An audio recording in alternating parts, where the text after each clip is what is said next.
ክቡራትና ክቡራን ህዳሴን ካለ አንድ ብር እርዳታ ካለ አንድ ብር ብድር ያሳካ መንግስትና ህዝብ ፕሮጀክት አይሰራም ሊባልማ አይችልም። ግፍ ነው።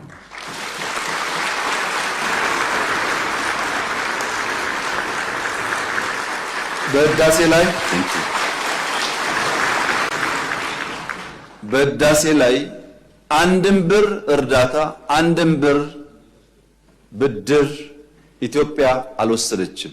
በጀግኖች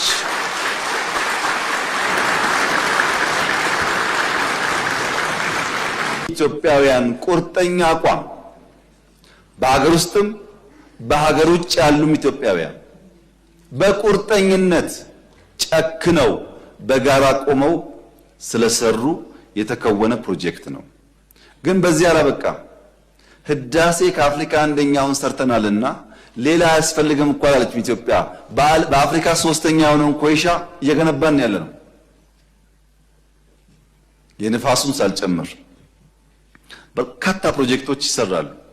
ፕሮጀክት ቆሟል፣ ሜጋ ፕሮጀክት የለም ለተባለው እውነት ነው። ፕሮጀክት የለም፣ ግን ከአፍሪካ አንደኛው ኤርፖርት ኢትዮጵያ ውስጥ ተጀምሯል።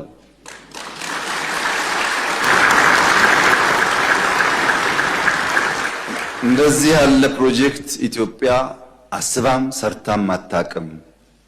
እውነት ነው ፕሮጀክት ቀንሷል፣ ግን የማዳበሪያ ፋብሪካ ኢትዮጵያ ውስጥ ተጀምሯል።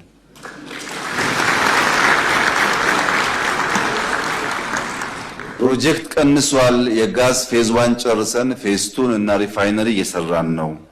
በሜጋ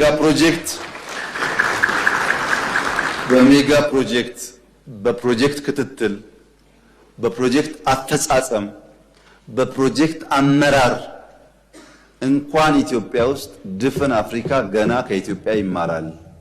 ድፍን አፍሪካ